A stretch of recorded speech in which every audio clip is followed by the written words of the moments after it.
Hello friends, রুমকিজ রোজনামচা চ্যানেলের পক্ষ থেকে আমি রুমকি চলে এসেছি আরেকটি নতুন রেসিপি নিয়ে। আজ একটা হেলদি টিফিন রেসিপি আমি শেয়ার করছি, যেটা কিন্তু বাচ্চা বড় সকলেরই খুব ভালো লাগবে।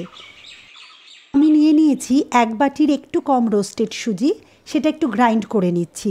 আপনারা কিন্তু মাপটা আপনাদের মতো নিতে পারেন, তাতে কোনো অসুবিধা হবে না। দেখিয়ে দিচ্ছি গ্রাইন্ড করার পরে কেমন হয়েছে। দেখুন, একদম পাউডারের মতো করে নিয়েছি। নিয়ে নিলাম একটা মিক্সিং বোল, তাতে দিয়ে দিলাম 4 টেবিল স্পুন টক দই, 1.5 চামচ চিনি ও 1/2 চামচ লবণ একসঙ্গে মিশিয়েই আমি এখানে দিলাম। আর দিয়ে দিচ্ছি 2 চামচ বাটার, একটু মিশিয়ে নিচ্ছি। এবার একটা স্ট্রেনার নিয়ে নিয়েছি। এবার এর মধ্যে দিয়ে দিচ্ছি প্রথমে পাউডার সুজি, এরপরে দেব আমি 1 চামচ বেকিং পাউডার এবং 1/2 চামচ বেকিং সোডা। স্ট্রেনার ব্যবহার করলে কোনো লাম্প যদি থাকে সেটা যেমন আটকে যাবে, তেমন বেকিং পাউডার, বেকিং সোডা এগুলো ইকুয়ালি সুজির সাথে মিশে যাবে। উপকরণগুলো একটু মিশিয়ে নিলাম। এবার দিয়ে দেব অল্প অল্প করে জল। এখানে আমি উষ্ণ গরম জল কিন্তু ব্যবহার করছি। ধীরে ধীরে বিট করব, এভাবে আমি ব্যাটার রেডি করে নেব। দইয়ের সাথে যে বাটার আমি ইউজ করেছিলাম, বাটার কিন্তু একটু দলা হয়েছিল। সুজি দেওয়ার পরে যখন আমি বিট করব, তখন কিন্তু বাটার একদম সুজির সাথে মিশে যাবে।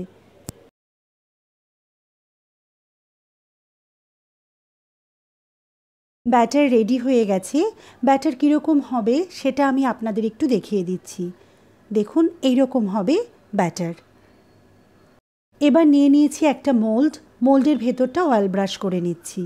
আপনারা কিন্তু এই মোল্ডের পরিবর্তে যে কোনো টিফিন বক্স বা বাটি ব্যবহার করতে পারেন। আর এই মোল্ডের ভেতরের মাপের একটা কাগজ আমি কেটে নিয়েছি, তো সেটাতেও আমি অয়েল ব্রাশ করে নিচ্ছি। তবে কাগজটা কিন্তু সবসময় আপনারা সাদা কাগজ ব্যবহার করবেন, কোনো নিউজ পেপার বা কোনো প্রিন্টেড পেপার কিন্তু এখানে ব্যবহার করবেন না। দেখুন, এভাবে আমি কাগজের গায়ে অয়েল ব্রাশ করে নিচ্ছি। আর একটা কথা বলি, এখানে কিন্তু আমি সর্ষের তেলই ব্যবহার করছি। এরপর কাগজটা আমি এভাবে মোল্ডের ভেতরে সেট করে দিলাম। এরপর যে ব্যাটার তৈরি করে রেখেছিলাম সেটা আমি মোল্ডের ভেতরে ঢেলে দিলাম। এখানে আরেকটা কথা বলি, যে সুজি কিন্তু জল সোক করে, ফলে যদি দেখেন যে সুজিটা একটু ঘন হয়ে গেছে, তাহলে আবার অল্প একটু জল দিয়ে একটু বিট করে নিতে হবে। এবার এর উপরে আমি ছড়িয়ে দিচ্ছি grated carrot, grated ginger, finely chopped capsicum. আপনারা চাইলে একটু পিনাট ক্রাশ করে এর ওপরে দিয়ে দিতে পারেন। যে সকল বন্ধুরা সব সময় আমার পাশে রয়েছো, আমাকে সাপোর্ট দিচ্ছ, তাদের জন্য রইল অনেক ভালোবাসা, কারণ তোমাদের সাপোর্ট ছাড়া আমি কিন্তু এগিয়ে যেতে পারবো না। মোল্ড এভাবে 2 থেকে 3 বার একটু ট্যাপ করে নিচ্ছি। এই ফাঁকে একটা প্যানে আমি জল গরম করে নিয়েছি। এবার এর মধ্যে সেট করে দিলাম একটা স্ট্যান্ড। এই মোল্ড এই স্ট্যান্ডের ওপরে এবার বসিয়ে দিলাম। এরপর আমি একটা লিড দিয়ে ঢেকে দিলাম। হাই ফ্লেমে আমি 20 মিনিট রাখলাম। 20 মিনিট পরে দেখিয়ে দিচ্ছি যে কেমন হয়েছে। দেখুন, সুজিটা একদম সুন্দরভাবে ভাপা হয়েছে। আপনারা চাইলে চেক করার জন্য একটু টুথপিক দিয়ে দেখতে পারেন, কিন্তু আমি আর টুথপিক দিচ্ছি না, আপনাদের একবারে ডিরেক্ট দেখিয়ে দিচ্ছি যে এটা কেমন হয়েছে। আমি ওভেন থেকে নামিয়ে নিচ্ছি এবং ঠান্ডা করার জন্য একটু সময় নিচ্ছি। এই ফাঁকে আমি একটা চাটনি বানিয়ে নেব। এর জন্য একটা কড়া গরম করে নিয়েছি। এর মধ্যে দিয়ে দিলাম 2 টিস্পুন সর্ষের তেল। তেল গরম হলে এর মধ্যে ফোড়ন দিচ্ছি সর্ষে, কারি পাতা এবং কাঁচা লঙ্কা।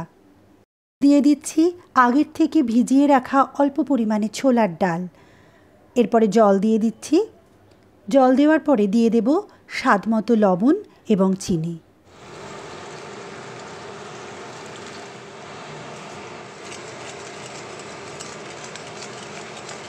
এবার অ্যাড করছি পাতিলেবুর রস। আপনারা একটা গোটা পাতিলেবুর রসই কিন্তু এখানে ব্যবহার করতে পারেন। এবার আমি একটা পাত্রে এই চাটনি তুলে রাখলাম। এর মধ্যে কিন্তু সুজি ঠান্ডা হয়ে গেছে। এবার আমি ডিমোল্ড করে দেখিয়ে দিচ্ছি কেমন হয়েছে। দেখতেই পাচ্ছেন কেমন হয়েছে। একবারই মোল্ড থেকে বেরিয়ে এলো। সোজা পিঠটাও দেখিয়ে দিচ্ছি কেমন হয়েছে, দেখুন একদম নরম। এবার আমি কাগজটা তুলে দিচ্ছি, একবারই দেখুন কাগজটা কিন্তু উঠে যাবে।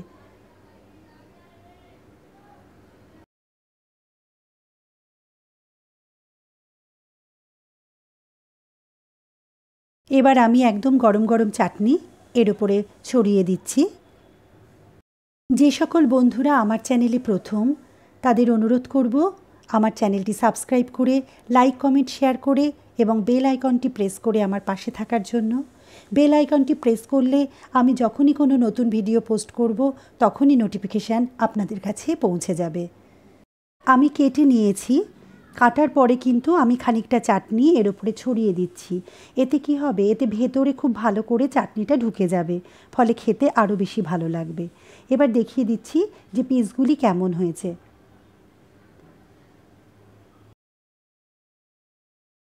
খুবই সহজ এবং একটা হেলদি রেসিপি আমি আজকে আপনাদের সাথে শেয়ার করলাম। যদি ভিডিওটি আপনাদের ভালো লেগে থাকে তাহলে চ্যানেলটি সাবস্ক্রাইব করে লাইক কমেন্ট ও শেয়ার করে পাশে থাকার অনুরোধ রইল। নমস্কার।